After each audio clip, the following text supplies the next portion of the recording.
Metodologia para alunos com deficiência intelectual. Parte 2. Espaços de atendimento. A grande pergunta é: professora do céu, não estou preparada para receber alunos com síndromes, eu não sei o que fazer. E a minha resposta é: aluno, aluna, muito bem, é bem isso mesmo. O caminho é esse, tá? Nós lemos, nós estudamos, nós temos toda uma teoria posta para nós, né? Principalmente hoje, literalmente na ponta do dedo. Qualquer informação sobre qualquer síndrome, você tem na internet, você tem no livro, você tem acesso a ela. Agora, pegar essa teoria toda e aplicar efetivamente com um aluno real é um outro processo. Principalmente porque cada aluno é um aluno especial, eles são diferentes. As síndromes categorizam, não tenho dúvida nenhuma. Ah, possivelmente tem esse problema, tem essa característica. Porém, a forma de trabalhar com ele vai ser diferente. Às vezes, crianças com a mesma síndrome, nós fazemos o mesmo trabalho, a mesma metodologia e os resultados são bastante diferentes. Então, o que eu tenho que trazer aqui para vocês? Veja, quais são os limites e quais são as possibilidades. Essas possibilidades, elas vão sempre mais, sempre além. Vejam, algumas síndromes foram descobertas, foram estudadas, foram categorizadas há pouquíssimo tempo. Nós temos síndromes que foram analisadas, estudadas em 1961. Historicamente, o tempo é muito pequeno, é muito curto, pouco se sabe, ou pouco se fez. Então, pesquisar, analisar, conversar. E mais importante do que tudo isso, sempre quando eu desenvolver alguma atividade com uma criança que teve um resultado positivo, eu tenho que fazer registro disso, escrever isso, né?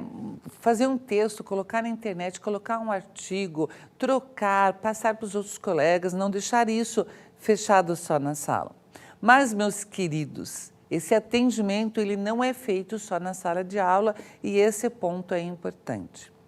Vejam, a escola tem a sua especificidade, que é o trabalho cognitivo, é o trabalho do conhecimento historicamente construído, é dar aos jovens as possibilidades de conhecer o mundo e fazer as escolhas dentro desse mundo. Basicamente, a escola tem esse perfil. A escola, ela recebe todos, daí a escola inclusiva, e ela tem que se adaptar, fazer adaptações para fazer com que os alunos com necessidades especiais sejam muito bem recebidas. Porém, ela não consegue dar conta de tudo isso sozinha. Algumas crianças precisam sim de um acompanhamento paralelo. O professor tem o seu papel, é importante, é extremamente necessário que essas crianças convivam com crianças ditas normais. É importantíssimo que as crianças ditas normais convivam com essas outras crianças. Nós desenvolvemos habilidades que a gente não tem ideia quando há essa troca, né? Eles sempre vão trazer grandes novidades, grandes descobertas por nós também. Então, esse é o nosso papel. Porém, nós precisamos de suporte e de apoio, sim. Vejam, a lei nos dá esse subsídio, a lei fala, né, desse apoio. Porém, falar e cumprir são duas coisas diferentes. Daí nós precisamos sempre cobrar esse suporte.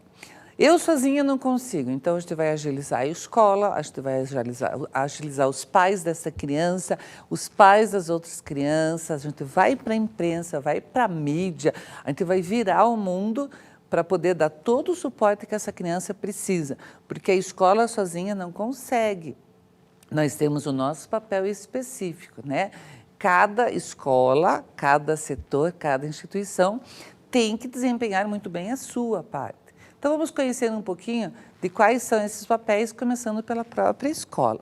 Então, vejam, na escola, aonde que a gente vai desenvolver? A sala de aula. A sala de aula é o lugar em que que os alunos se encontram e trocam experiências. Por isso esse ambiente é tão importante para a inclusão. Mas na escola há também as salas especiais ou sala de recursos, a sala de atendimento educacional especializados, também conhecidas por AEE. Ela presta serviços de natureza pedagógica que complementam os trabalhos realizados na sala de aula regular. O atendimento é multifuncional e deve ser realizado por professores especializados. Então, dentro da escola, nós temos a sala regular, que tem o seu caminhar, na qual essa criança tem que ser enquadrada e tem que acompanhar dentro das suas limitações, né, da melhor forma possível, mas também na escola tem a sala de recursos, que recebe nomes diferentes, dependendo da região, do estado, enfim. Essa sala vai dar um suporte para essa criança e vai ter professores especializados nas diferentes áreas. É uma sala multifuncional. Algumas escolas atendem outras escolas próximas na região. Então, em alguns lugares, há uma escola com as salas de recurso que atendem alunos de escolas próximas, inclusive as municipais, estaduais, enfim, né, para facilitar um pouquinho mais a construção. Essa sala de aula vai ter um atendimento especializado com professor treinado para isso e vai ter material e recursos para isso também. Atenção, a legislação prevê isso. Então, nós vamos ter suporte tecnológico, todas as necessidades, as deficiências têm um suporte tecnológico que vai ajudar no seu processo. Nós vamos ter uma aula específica sobre isso. Nessas salas de aula também vão ter o vínculo entre o professor de sala de aula, então o que foi trabalhado em sala de aula e o que vai ser desenvolvido e atividades extras. Normalmente nessas salas o atendimento é feito no horário contrário, então o aluno tem as aulas normais de manhã, por exemplo, e vai ter esse atendimento à tarde, à noite, enfim, outro horário. É claro que isso é tudo muito lindo, é muito maravilhoso, teoricamente falando, mas e como que acontece na prática? Na prática, a escola tem que realmente perceber essa necessidade, porque o que acontece? Muitas vezes os alunos não vão para a sala de recurso no horário contrário, porque não tem dinheiro para condução, ou não tem o dinheiro para o almoço, ou o pai não consegue levar, a mãe não dá, ou a criança fica muito cansada, ou enfim, né? Ou. Daí é necessário realmente fazer a análise. Também o que acontece, às vezes há todo um trabalho para essa criança vir para a sala de recursos, chega lá, a pessoa que está atendendo não sabe o que está acontecendo, ou não sabe dar o suporte necessário, ou não consegue acompanhar, ou não é uma pessoa estudiosa que conhece as formas de trabalhar com essas crianças, ou misturam-se vários tipos de deficiências de uma mesma sala que não seria possível, né? Então, essas análises têm que ser feitas. Eu conheço uma escola, por exemplo, inclusive ela é referência e ela atende outras escolas, nas quais os professores especialistas dividem. Segunda-feira nós vamos atender crianças com essas deficiências, na quarta e na sexta com esse horário é para essa, esse para aquela, as crianças moram perto, há condução, então há toda uma arrumação, né, todo um arranjo para atender melhor possível essas crianças. Há também o atendimento fora das escolas, que são os atendimentos clínicos, que trabalha com os problemas específicos de cada patologia ou de cada distúrbio. O médico clínico, o médico especialista, o fonoaudiólogo, o fisioterapeuta fazem os seus trabalhos específicos. E todo o atendimento deve dialogar entre si, tanto os dos profissionais da clínica, quanto desses com o atendimento na escola.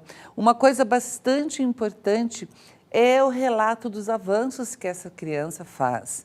Então, se o fisioterapeuta conseguiu desenvolver um movimento melhor e comunicar isso ao professor, e o professor conseguir fazer que com esse avanço, ele consiga escrever, pegar no lápis ou fazer alguma atividade melhor, isso é importantíssimo. Se essa criança, por exemplo, teve um problema na sua casa, teve um conflito em casa e trouxe isso para a escola, isso tem que ser comunicado para o médico, para o terapeuta. Então, tem que haver uma troca constante, não é uma vez, não é uma vez por semestre, né? Uma vez por mês, às vezes até pouco. Tem que ter momentos específicos para que umas pessoas saibam o que está acontecendo na outra. O que resolve, que eu já vi acontecer em escolas, é uma ficha que o aluno, os pais muito responsáveis, aonde levam uma ficha na qual os atendentes, os atendimentos são registrados. O fisioterapeuta coloca, houve um avanço, houve um regresso em relação a isso, sugiro que o professor trabalhe aquilo. O professor fala, nossa, nesta aula o aluno conseguiu articular melhor uma palavra, daí o fono vai receber isso e vai, tá? Então esse trabalho tem que ser coletivo. Quando os pais conseguem fazer essa ponte, é muito bem, muito bom, mas não é sempre que isso acontece. Então, cabe ao especialista sempre estar acompanhando essa criança do começo ao fim do seu processo nos diferentes lugares de atendimento.